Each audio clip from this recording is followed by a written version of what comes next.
Hello beautiful soul! Welcome back to my channel. This is my Chang Amir from Japan, Kabayan Capricorn. This reading is for you. Tingnan natin. Uy, Happy New Year muna sa inyong lahat. Happy more blessing to come.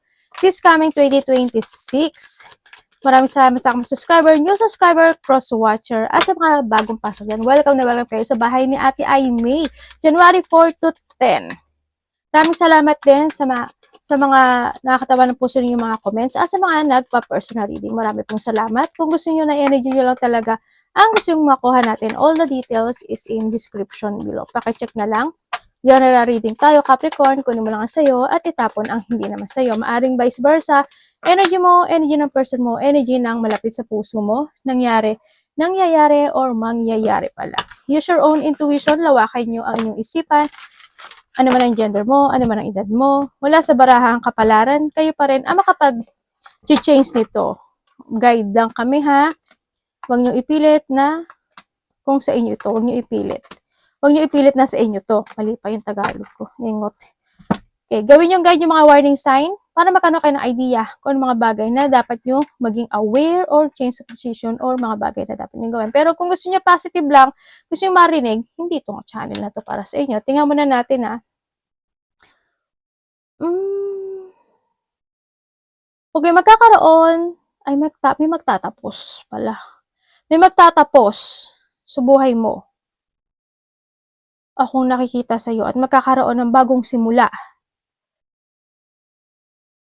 May bagong pagtahak na magaganap o mangyayari into your life. Maaring na dito rin.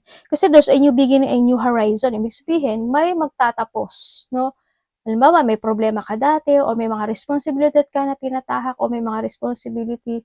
Yan, matatapos na yon. Yan, magkakaroon ng pagtatapos at magkakaroon ng mga bagong simulang sitwasyon. Sa iba sa inyo, magkakaroon ng mga bagong project, may mga bagong action, may mga bagong pufukusan, ganyan, may mga kasi may mga magkakaroon sa iba sa inyo ng mga awakening situation, ano, ganun. Pero tamo, 10 and 10. Pagtatapos yan, hindi sa completion, ibig sabihin may makukomplete ka. Pwedeng related ito sa isang bata. Hindi ko alam kung sino tong bata na to. Sa iba sa inyo ha, related ito sa isang bata na single. Sa iba naman sa inyo, maaring yung iba sa inyo, may mga pag-uumpisa na aaralin nyo or sisiya sa atin, mga ganun. Kung ano man yan. Pero may i-offer daw sa iyo si universe. May bagong offer sa iyo. No? Pero mag-ingat ka kasi andito si Pating. No? Ibig sabihin, may mga tao na hindi ka nila papayagan na maging maganda, maging masaya dito sa nakikita ko. Kaya wag ka masyado makampante. Kasi dito rin sa nakikita ko sa iyo, you have a reward. Congrats ha. Makaka-receive ka daw ng reward. There's a achievement, reward, abundance, success, and there's an enjoyment of the reward because of the effort na ibinigay mo doon. Yan, kung ano man yan, siguro may mga ginawa ka and then magtatapos na yon. Halimbawa, nagbabayad ka ng utang, magtatapos na yun. Kung ano man yan, magtatapos. Also, there's a transformation or may mga paglipat situation. Hindi ko alam in what way yung paglipat mo. Maglilipat ka ba? Ano ka namang lipat yan sa nakikita ko sa inyo? Ang ganda ng card mo ah. May marireceive ka. And then also, may mga ile-let go ka na raw. Either let go ito or pagtatapos. Pero puro beginning kasi ito eh. Congrats, meron ka daw sitwasyon na ikaka-excitement mo. Yun ang sabi. Mai-excite ka dito. Pwedeng this is a news, this is a message, or communication. Mai-excite ka dito. Mag-ingat ka na lang din sa pananakit ng mga batok, likod, balikat, balakang. Kaya may mga problema sa may mga problema sa likod, bandang likod. O kaya baka natutulog ka, baka masakit yung likod mo. Ganun. Yung iba sa inyo, kailangan nyo daw ng disiplina. Hindi ko alam in what way, pero there's a person na need ng discipline. Pwedeng ito is sa mga kinakain o ininom, o kaya mas damihan niyo pa yung vegetable. Kung sino man ito, pwedeng family related din to na yun. Maging aware daw kayo, no? Maging aware kayo sa mga kakainin nyo or sa pera nyo or sa mga gagawin yung decision making. Pero sabi dito is you need to take a risk. Uy, maganda ano mo Kasi nandito ka na sa sitwasyon mo na may kasiyahan talaga. Magkakaroon ng mga union. Yan, pwedeng union of the family, relationship. Ako na nakikita sa iyo. May mga bigla ang magaganap o mangyayari sa iyo. Tingnan natin. May mga unexpected change. 10, 26, 28, 34, 5. Meron kang Taurus, Sagittarius, Libra, Gemini, and Aries. Okay, dito ka sa sitwasyon mo na may mga bagay kang iisipin. Kumbaga, nandun ka sa point na may mga challenge or sa commitment situation ako na nakikita sa'yo. Yan. Itong sitwasyon na to is maybe this is related to your work, negosyo, or may related ang pera. Connected ang pera. Pwedeng ganun sa iba. Nandun ka daw sa point na iyon. Isipin or handun yung commitment mo doon. Parang you want to structure something into your life.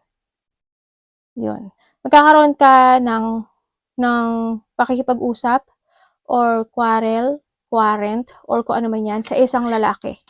Pwedeng ito is kasamahan mo sa trabaho, or pwedeng this is a connected talaga sa'yo, related to your family. Pwedeng karelasyon. Relationship is nandito rin. And then also, sa iba naman sa inyo, is mag-ingat kayo. May mga biglaang, tulad na sabi ko kanina, di ba, may mga biglaang magaganap o mangyayari. Mag-ingat kayo sa mga matatalim na bagay, matutulis na bagay. Pwede kayo masiwa, mataga, kung ano man yan. Masugatan ikaw or someone into your life, kasi nandito rin si family. So nakita ko dito, mag-ingat kayo, pwedeng mangyari siya sa trabaho nyo or sa mga bagay na ginagawa nyo sa pang-araw-araw. There's a delay situation na magaganap sa'yo. Maaring may mga madidelay or i-delay. Ate, paano in what way? Halimbawa, may in-order ka, di ba? Pwedeng ma-delay yun, maiba ng shifting, o kaya naman, wag naman sana na maloko, di ba? O kaya, halimbawa, sa trabaho, ganyan, may mga madidelay ka, may mga sitwasyon na hindi mo, naakala mo na ipasa mo, o kaya na ano, kung ano man yan, related sa work din, ganyan. Yan, mag-ingat kayo palagi, and may mga danger situation. This also, warning lang naman to, may mga accident na pwedeng maganap o mangyari. Yun na nakikita ko, may mga hospitalization, doctor, or surgery. Pwedeng ito is nangyari na noon, pero pwedeng ito is mauulit lang muli ngayon na kailangan niya siguro na maintenance. Sa iba ganon. Pero sa iba, mag-ingat pa rin kayo. Pero hindi ako doktor, magpa-check up kayo. And then also, sa nakikita ko sa'yo is, may mga, nahihilig sa kape iba, no? May mga pag-aaralan ata kayo, parang may pag-aaralan kayo, or may mga i-research kayo, parang handun din yung pagiging thirst of knowledge nyo, ganyan. Handun din yung may mga gusto kayong malaman na bagay-bagay dito, na maaari nakapagbibigay sa inyo ng painful. Yun. Nandun ka sa point. Si iba dito is may secret. There's a gain of wealth. Congratulations. Kasi may growth ka na. No? Andito rin, pag kung may negosyo ka, there's a changes. Kasi 5 also is a changes. Yan. There's abundance coming. Yan. Iba dito, sa finances or business, finances, negosyo. Yan, may mga gain of wealth. No? Sa nakikita sa iba sa inyo. And then also, nahandito rin yung pagbabalik ng confidence ng iba. Pero mag-ingat pa rin kayo sa danger. Warning, ha? May mga growth na magaganap mangyayari. Kung may mga health issue in the past, there's a growth naman. Din ako nakikita sa inyo. May mga good karma situation na mangyayari. May tao na ko-connect sa iyo or ikaw ang ko-connect. Tao na maaring ito is nagkaroon kayo ng distansya. Pwedeng nag-ibang bansa siya, pwedeng nag-ibang probinsya siya, or pwedeng kung saan man siya galing. Or pwede ikaw kumonek sa kanya or ikaw kukonek ka. Yun. Pagbabalik ng iyong sigla is coming. Energy ni Capricorn. Ay, ano po energy niya? This week, 4 to 10.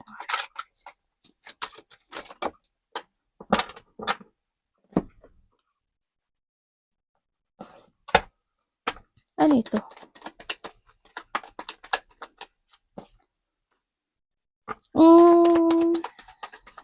Okay, energy mo. Okay. Energy mo, siguro nandito yung magkakaroon ka ng connection sa isang taong mas bata sa'yo.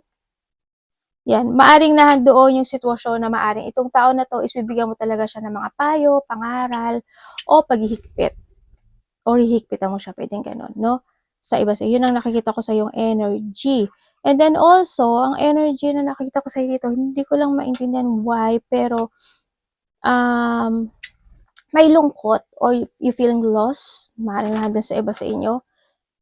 You feeling lost, pero pinagpapasa Diyos mo yung lahat. Yun. And also, ang energy mo rin kasi is, nandito yung simula, no? May mga simula ako nakikita sa'yo. Siguro may susuportahan ka mas bata sa'yo. Dito kasi may pagsuporta ng mas bata. Ano ba yun, anak? Kanina ka pa. Isa pa to. May bibigyan ka siguro ng suporta. Energy mo rin kasi may mga creation ka na gagawin.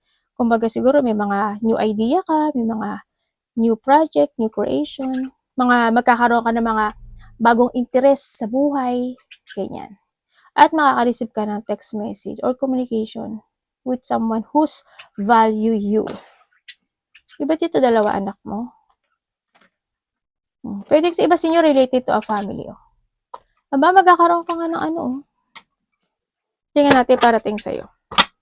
Ang dami mong iniisip. Hindi ko alam why. Tapos magiging ano ka raw, imaginative. Tapos magkakaroon ka ng mga reflection about something na gusto mong i-innovate, mga ganyan. Nandun ka sa point na yun.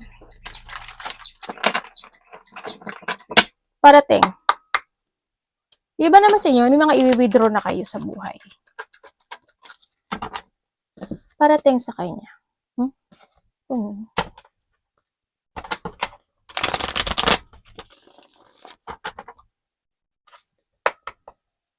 Ano ibig niyo po sabihin? Parating.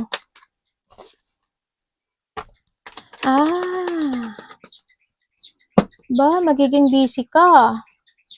Magiging busy ka dito. Kasi maraming kaganapan or maraming offer na magaganap sa'yo. Dito. Iba dito busy.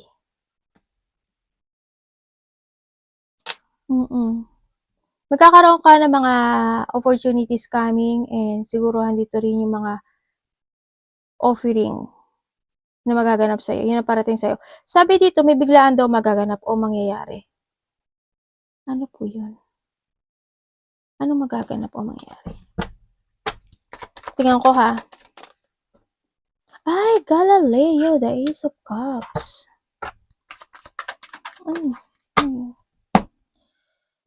The Seven of Swords and the Ace. The Two of Wands. Okay. May mga biglaang magaganap o mangyayari na ikasisiya mo. Yun. Either there's a good news or makakaramdam ka ng saya, yan ang parating sa'yo. May mga achievement ako, may papasok na pera or may mga valuable things na parating sa iba. And also sa nakikita ko dito, parating sa'yo, may tao na mas mataas sa'yo na gusto kanyang kausapin pero hindi niya alam paano. Nagdadalawang isip siya. Hindi niya alam paano. Medyo problema siya. Hindi ko alam why. Bakit kaya? Pwedeng ito is magulang mo, pwedeng ito is your boss, or pwedeng ito is asawa mo. Nagdadalawang isip kasi siya pero gusto kanya kausapin. At mag-ingat ka rin kasi may tao dito na nagmamatsyag sa'yo. Pwedeng itong tao na to is minamatyagan kanya. Or, pwedeng karelasyon mo din yun, ha, sa iba sa inyo.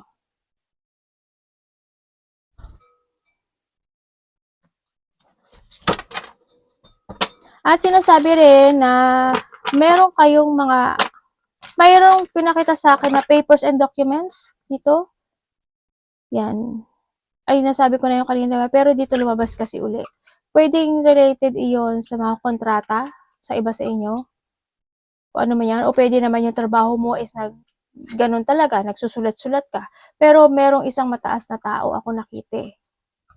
Mas mataas sa'yo. Na nagdadalawang isip siya, kakausapin ko ba or hindi, parang ganun. Parang yun na nakita ko. Or pesa baka kausapin ka. Dapat iwasan.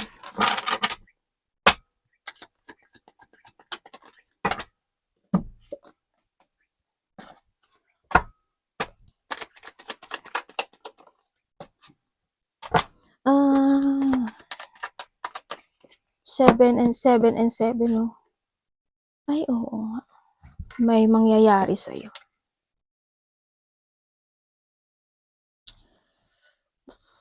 Talaga po. May mangyayari daw sa'yo. Ibig sabihin, meron kang bagong tatahakin sa buhay mo. Yun ang makita ko sa'yo. May mga unexpected. Yan.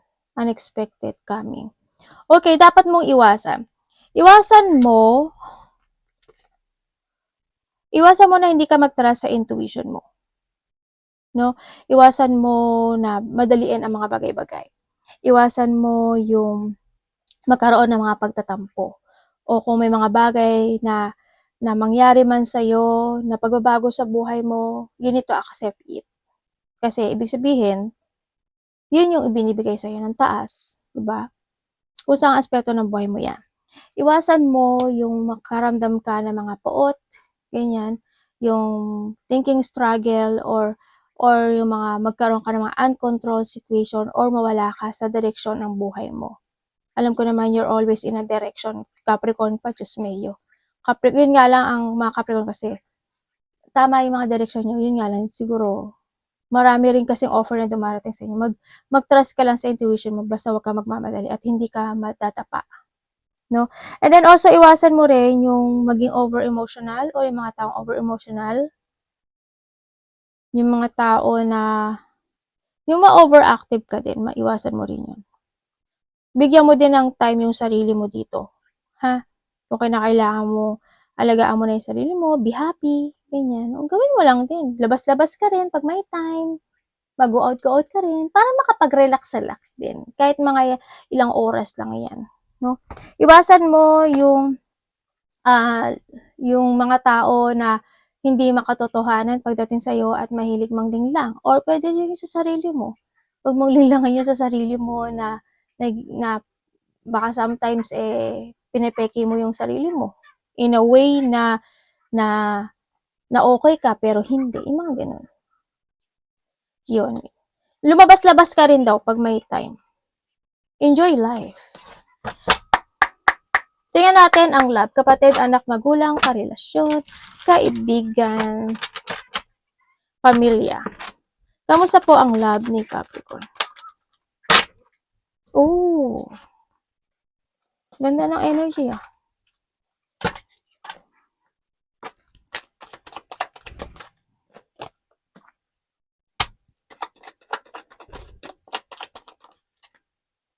Okay, when it comes sa love, so iba dito is related ito sa family. Okay. Sa family muna. Sa family, magkakaroon ng mga getting together or may mga achievement ka na makakamit pagdating sa family mo.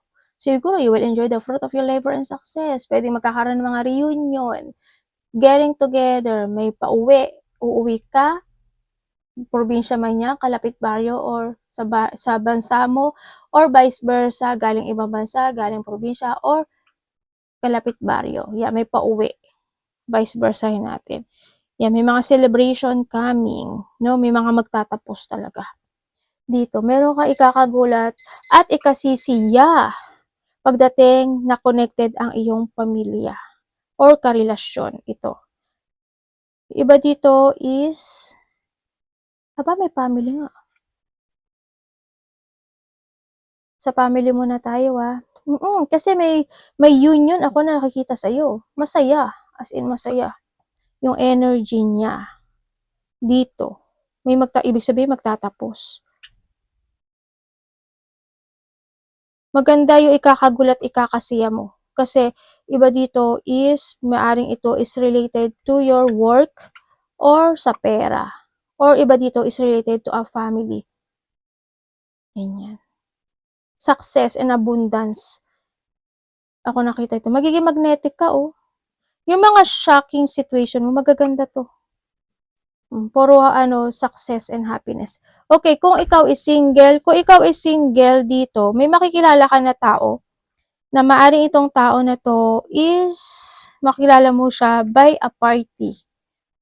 Or pwedeng makikilala mo siya sa related or connected ang kasamahan sa trabaho. Yun. And kung single yun And then also, kung kayo is nagkahiwalay may paghihiwalay. Kasi hindi kayo nagkasundo. May pag-iwan sa ere. No? Sa nakita ko dito. Andun talaga yung nawala na yung tiwala at believe. Nagkaroon ng salungatan na sitwasyon.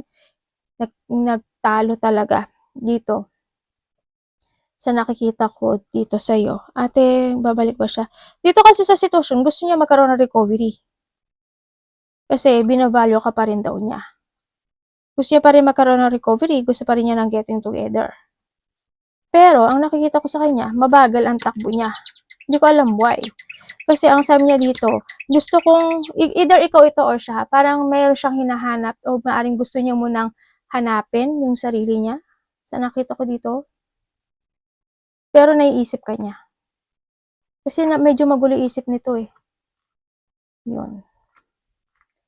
Gusto niya siguro gusto niya munang mag-heal o gusto niya munang hanapin yung hinahanap niya or gusto niya, ganun, para may hinahanap siya na sarili niya. Kasi siguro ganun. Kasi yun ang nakita ko dito I want to heal, sabi niya.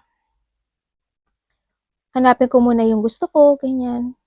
Kaya hindi ko nakikita yung movie. Pero yung nasa isip niya is ganun, gusto niya magkaroon ng pagsasaayos. Kung kayo naman is in relationship, in relationship, dito, isa sa inyo, mahilig sumalungat. Ganon. Pero nakikita ko naman yung pagtutulungan ng bawat isa. Pero yung mga salungat kasi hindi naman maiwasan yun Diba kahit nga kaibigan, kahit kapatid, diba? Minsan, bubuwagin mo yung kalokohan ng kapatid mo o yung kasiyahan niya, di ba? Parang bubulihin mo siya in a good way. Yun yung mga ganun, di ba? Ganun din dito. Pero nagkakaroon ng pagtutulungan dito sa relasyon na to. Yun nga lang, siguro, either busy yung isa or busy ka or busy siya or nahando lang talaga kayo sa pod na minsan gusto niyo lang talaga na mag-solo-solo. Nandun kayo sa point na yon. Pero, nahandito yung happiness when it comes dito sa relationship. Nandun yung love and happiness. Handun naman yung stable relationship. Handun yung saya dito, no? You try to make it balance when it comes dito sa relasyon na to kasi you love this person. And yung family niya o yung family ng bawat isa, handun yung gusto sa nakikita ko dito. Maaaring iba sa inyo, may mga pupuntahan kayo na kasalan o may something kasal na pag-uusapan, parang ganun. Sa iba o kaya is atenan ng mga celebration. Yun ang nakikita ko dito. Kung may third party kayo, kasi dito, ikaw or siya to bakit ganun? Kasi sabi niya parang may disappointment situation. Ako na nakikita. Pero hindi naman kanya inaano Hindi kanya binabaliwala. Siguro, pagka nagkaroon siya ng disappointment, ganyan, may tao na nagiging mabait sa kanya. siguro pagka nagkakaroon kayo ng tampuhan, yun, nagkakaroon siya ng, parang pagka nakakausap niya yung tao na yun, parang nararamdaman niya yung freedom. Alam mo yun? Ganun. Ibig sabihin, hindi ka nakakaramdam ng freedom sa karelasyon mo. Sa mga may, karelasyon hindi sa mga, sa mga third party pala, sa may mga third party. Pero sa iba, hindi naman. Kasi stable lang nakikita ko. Maaaring matagal na rin yung iba dito. Money ni Capricorn. Siguro na, handun yung, kung may mga third party dito, naiisip mo na, minsan nire-reject ka niya, minsan feeling mo, hindi ka niya naintindihan, hindi mo siya naintindihan, hindi ka nagkakaintindihan, nagkakaroon ka ng pagtatalo, salungatan, nawawala yung bilib at tiwala sa sarili, mga ganun, no? Yun. Mag-ingat ka rin dito sa sitwasyon mo, Capricorn, kasi may paglabas na malaking pera, or yung mga small things lang na pera, pag pinagsama-sama malaki, maaaring may marami kang gastusin or may paglabas ng malaking pera sa iyo. Ate, palagi naman, oo nga no? Ingat ka na lang. Tingnan natin yung money mo.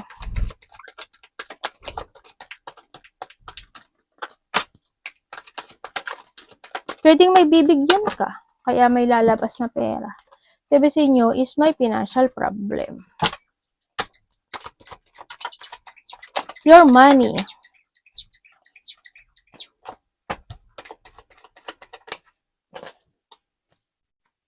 Ganun.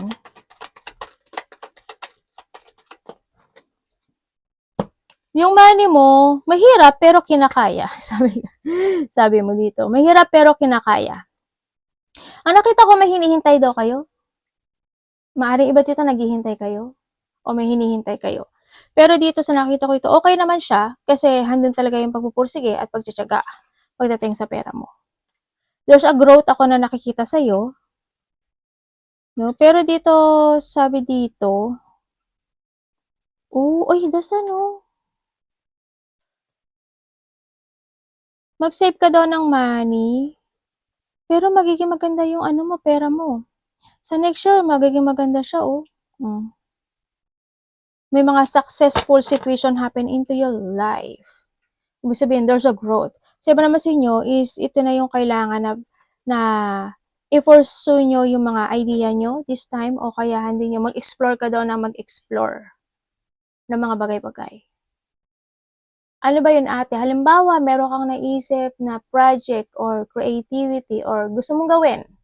Kahit may trabaho ka na, tapos gusto mo pa, pwede yun. Diba? Gawin mo daw yun. Mas magsasucess ka. Basta, you need to explore. Kumbaga, yung you need to spread your wings and fly high. The more experience na meron ka, the more na magiging okay. Halimbawa, nagtatrabaho ka, kumuha ka ng mga item, kung saan ka makakakuha ng mga murang item, pwede mo ibenta-benta kung kailangan. Pero panoorin nyo yung 2026. Hindi ko kasi maalala kung ano yung pwede sa inyo na pwede pagkaperahan. Naglagay ako dun na pwede yung pagkaperahan if you want, ganyan. Try nyo. Sa year 2026 na ating reading. Dito, nakikita ko, kahit mahirap, pinipilit mo, kaya nandito, maganda naman siya. Sa nakita ko dito. Kailangan mo pa mag-explore kasi magsasucess ka. Advice. Uy, magpahinga ka din daw pag may time, ha? Busy kasi yung iba sa inyo,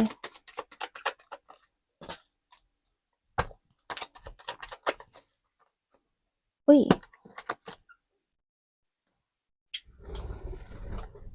Okay, when it puyat-puyat yarn, may mga union, may tao na makikipag-communicate sa'yo. Nasabi ko na to kanina. Taong mas mataas ang posisyon.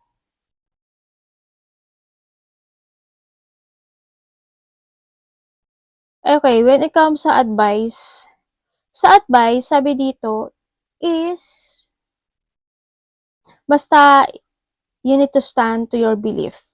No, ang sinasabi dito. As long as alam mo na sa tama ka. Maging matatag at mag-focus at magkaroon ka ng disiplina. Ito na yung kinakailangan mo daw magpasya or kinakailangan mo mas maging matatag na you need to use your wisdom to clarity, any pagpapasya or kung ano mga project na gusto mong gawin sa buhay mo. You will become your boss. Ibig sabihin, you have an ability to become a boss. Kumbaga, to become a leader. Maaaring iba sa inyo, you are a leader o kayo namumuno, no? Or maaaring may mga negosyo kayo sa iba sa inyo na handoon yung sitwasyon na yon. And sabi dito, wag kang magpaapekto sa mga bagay na negativity, no? Ang sabi dito, kailangan is ilabas mo yung mga kakayanan mo kasi may kaya ka pang ilabas at may kaya at may ibubuga ka pa. No, ang sinasabi dito, huwag kang lang mag-ilusyon or huwag kang malito sa mga bagay na gusto mong tahakin sa buhay mo or mga bagay na gusto mong subukan sa buhay mo. You need to trust to your intuition. Ang sinasabi to, may mga bagay na kailangan mong panindigan if you want or kinakailangan na. Magkaroon ka ng pag-i-instruction sa sarili mo kasi matatag ka naman eh. Follow your heart. Maraming opportunity na darating sa'yo. Busy nga iba dito. Maraming opportunity, new project, situation. You need to take a risk daw. Take a risk. Pag nag-take a risk po siya, iba dito travel eh, no? May i-offer sa'yo o gusto niyo ba mag-travel? Yung iba dito may offer sa inyo na traveling.